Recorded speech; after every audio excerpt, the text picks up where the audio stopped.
Good morning বন্ধুরা, সারা family ব্লগে আরেকটা নতুন ভিডিওতে আপনারা সবাইরে ওয়েলকাম জানাই। তো বন্ধুরা, এখানে সকাল সকাল ঘুম থেকে উঠা প্রত্যেক দিনের মতন রুটিন অনুসারে কাজ শুরু করে দিছি। আর আমি প্রত্যেক দিনে ঘুম থেকে উঠে প্রথমে ফুল গাছের নিচে যাই, মানে একটু হাঁটাহাঁটিও করি আর ফুল গাছটা দেখি যে কয়টা ফুল ফুটছে আজকে ঠাকুরের লেগে। আর জানেন তো, কয়েকদিন আগে একদম গাছের মধ্যে ফুল ফুটছে না, তো লোকের বাড়ির থেকে আইনা ফুল দিতাম ঠাকুরের কাছে। এক্ষুনি দেখি 3টা-4টা করে ফুটে ডেলি হয়, তাও একটা গাছের মধ্যে মানে লাল ফুলটি ফুটে আর পিঙ্ক কালারের যে ফুলটি এটি এখনও ভালো করে ফুটে না। এদিকে বাবারে রেডি করাইয়া স্কুলে পাঠিয়ে দিছি, এরপরে মাম্মামরে টিফিনটা খাওয়াই লাইতেছি। আর মাম্মাম দেখেন কেমন দুষ্টুমি করতেছে আমার সাথে।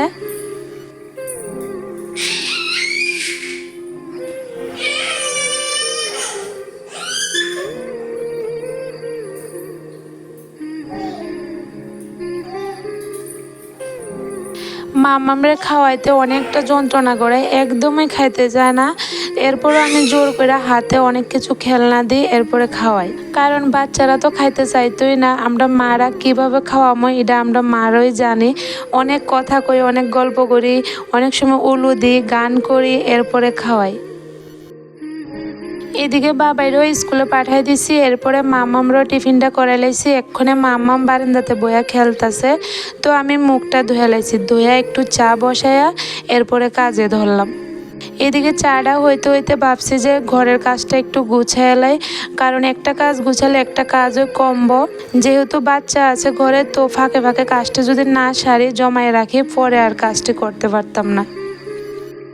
আর বন্ধুরা জানেন তো, গতকালকে রাত্রে ঘুমানোর সময় চিন্তা কইরা ঘুমাই যে সকালবেলা কি রান্না করুম, কারণ বাচ্চা কি খায় স্কুলে যাইব বা কি টিফিন দেবো এইটি চিন্তা কইরা ঘুমাই। আর সকালবেলা ওইটা ভাবি যে কোনটার পর কোনটা কাজ করবো, মানে কোন কাজটা আগে করলে টাইমের মতো আমি কাজটি শেষ করতে পারবো। তো এইটি ভাইবা এরপরে কাজে ধরি। অনেক সময় তো টাইমলি কাজ শেষ হয়ে যায়, একটার পর একটা কাজ করে লাইতাম পারি, আবার সব সময় হয় না, কারণ বেবি যেহেতু ছোট, তো সব সময় টাইমলি কাজ করতে পারি না। অনেক সময় বেবিরা খেলে, অনেক সময় আবার দেখবেন মার কোলে উঠে বয়ে থাকবো বা কান্নাকাটি করব। তো সব সময় একরকম হয় না, যেদিন যেরকম পরিস্থিতি থাকে ওইভাবে কাজটি কইরা যায়।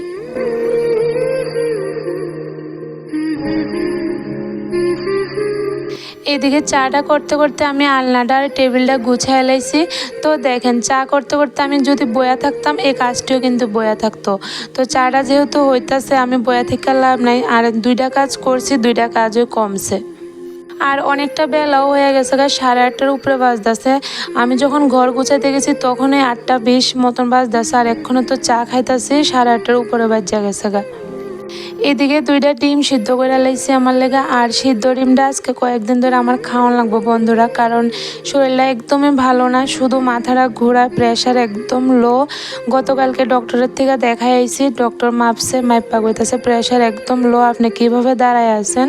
এরপরে কইছে একটু খাওয়া খাদ্যটা ভালোভাবে খাইতাম। এমনিতে তো ডেইলি ভাত খাইতাছি, সব কিছু খাওয়ান ঠিকভাবে খাইতাছি, এরপরও প্রেশার লো, বুঝি না কেন লেগে এমন হয়েছে। তো আজকের থেকে আবার রুটিনভাবে শুরু করলাম, ডেলি সকালে ডিম সিদ্ধ খাইতেছি।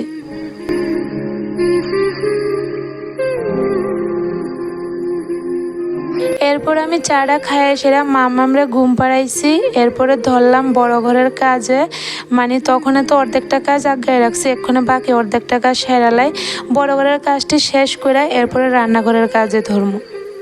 এদিকে বিছানাটা গুছাইতাম আইসি, পরে দেখতেছি বেডশিটটা মাঝখানে ছিঁড়া গেছে এরপরে এটার আমি 2 টুকরা করে লাইছি, কইরা অন্য কাজে ব্যবহার করুম, এটার আর বিছানাত পাততাম না।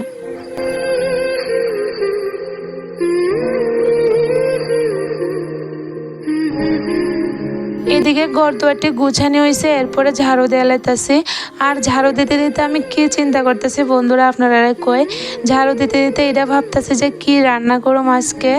আর এমনি তো আমি যেটা ভাবি এটা কোনো সময় রান্না করি না, রান্নাঘরে গিয়ে আরেকটা রান্না করি।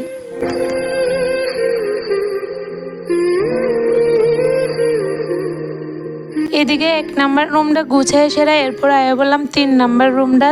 আর মাঝখানের যে রুমটা, এটার মধ্যে মাম্মাম ঘুমাইছে, তো এটার মধ্যে যদি ওখানে ফ্যানটা বন্ধ করে মাম্মাম ঘুম থেকে উঠা যাবো তো এই রুমটা এক্ষণে আর গুছাইতাম না, যখন মাম্মাম ঘুম থেকে উঠবো এরপরে গুছামো।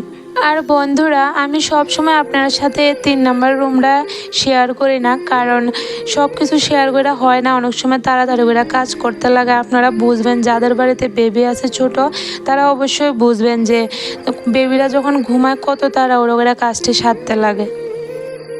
আর আজকে দেখতেছি মাম্মাম এখনও ঘুমাইতেছে, তো ভাবছি যে আপনার সাথে একটু শেয়ার করি।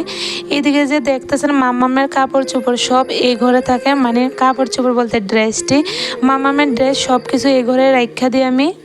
আর এই রুমটার মধ্যে যেহেতু কেউ ঘুমায় না, তো বেশি একটা নোংরাও হয় না, রুমটা গুছানোই থাকে, মানে ভরে না। অনেক সময় কি হয়, বাবা এই রুমে পড়াত বলে আর মাম্মামের নিয়েও আমি বই এ ঘরে, তখন একটু ভরে, এমনিতে আর ভরে না।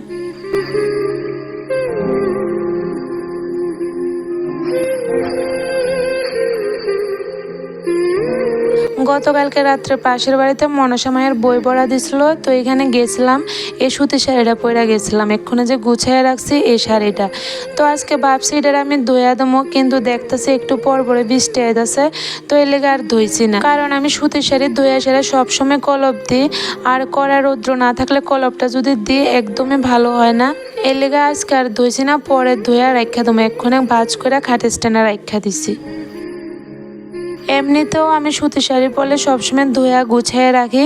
অনেক সময় কি হয়, একটু কত সময় লেগে পড়ছি, একটু করে নোংরা হয়েছে না, কলপও থাকে, এরপরে আমি থামায় রাখি না, খাটে স্ট্যান্ডে রাখা দিই ধুয়া, এরপরে গোডরেজের মধ্যে রাখি। কারণ আমরা সুতি শাড়িটা সবসময় পূজার কাজে ইউজ করি, আর যদি এটা ধুয়া না রাখি, কোনো সময় যদি ঘরে পূজা করি, কোন শাড়িটা পরম টেনশন থাকে যে এই শাড়িটা ধোয়া না এই শাড়িটা ধোয়া, তো এমন একটা টেনশন থাকে। এর লেগে আমি সবসময় সুতি শাড়ি পরলে ধোয়া, এরপরে গোডরেজের মধ্যে গুছিয়ে রাখি।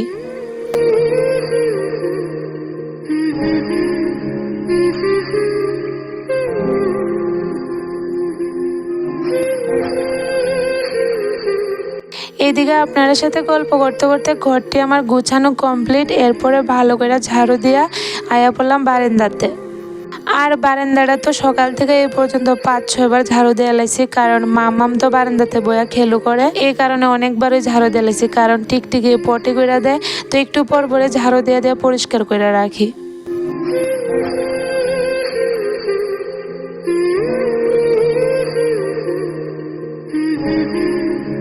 তো বন্ধুরা, এখনও অবধি যদি আপনারা কেউ আমার ভিডিওটার সাথে আছেন, তাহলে একটা লাইক কমেন্ট কইরা চ্যানেলটারে সাবস্ক্রাইব করে দিন প্লিজ।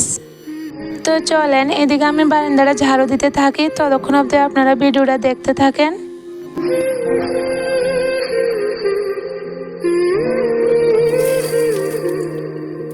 তো ঘর দুয়ার গুছাইয়া ঝাড়ু দিয়া পরিষ্কার করে এরপরে আয়া পড়লাম সুজার রান্নাঘরে। আর রান্নাঘরের একটা কাজও হয়েছে না, সকালে একটু ভাত রান্না করছি, কইরা ছেলেরা খাওয়াইয়া স্কুলে পাঠাইয়া দিছি। এখন এদিকে রান্না করছি ঢেঁড়ির শাক ভাজি, আর কাঁচকলাটা কাটতে রাখছি, কাঁচকলা দিয়ে আলু দিয়ে তরকারি করবো। আর ঢেঁড়ির শাক ভাজিটা তো কইরে লাইছি। আপনারা এই শাকটারে কী নামে চিনেন অবশ্যই কমেন্টে জানায়েন। আমরা এটারে ঢেঁড়ির শাক কই, তো এর লেগে আমি ঢেঁড়ির শাক কই আপনাদের সাথে শেয়ার করছি। আর অন্য নাম আমি জানিও না যে অন্যরা কী নামে কয়, তো আমি যেটা জানি এটাই আপনাদের সাথে কইছি। এদিকে দেখতেছি কাঁচা লঙ্কাটি নষ্ট হইতেছে, তো লঙ্কাটিরও বাইচ্চা ফ্রিজে ঢুকায় রেখে দিছি। এরপরে বসাই দিলাম তরকারিটা। তো আমি এদিকে তরকারিটা রান্না করতে থাকি, ততক্ষণ অবধি আপনারা ভিডিওটা দেখতে থাকেন।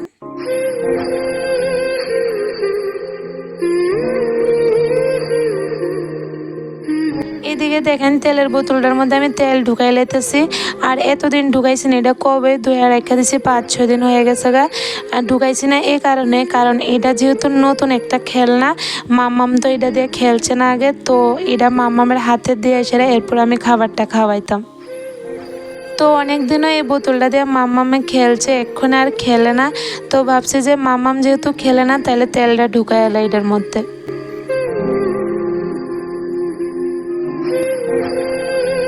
এদিকে দেখলেন এক গাদা বাসন জমছে, মানে সকাল থেকে বাসন জমতেছে। ভোরবেলার থেকে উঠা যে শুরু করছি রান্নাঘরে টুকটাক কাজ, সব কিছু বাসনে বেসিনের মধ্যে জমায়ে রাখছি।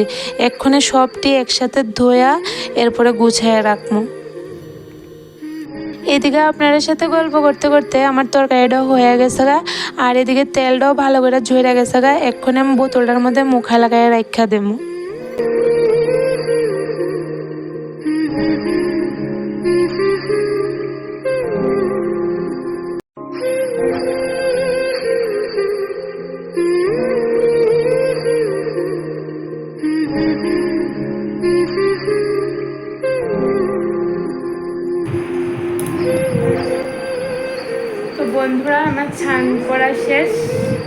বাবা এসে না স্কুল থেকে?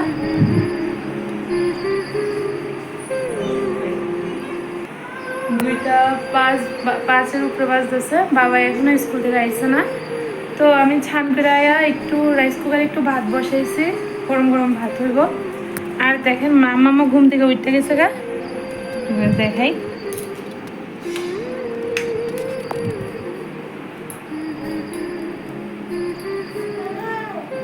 এই দেখেন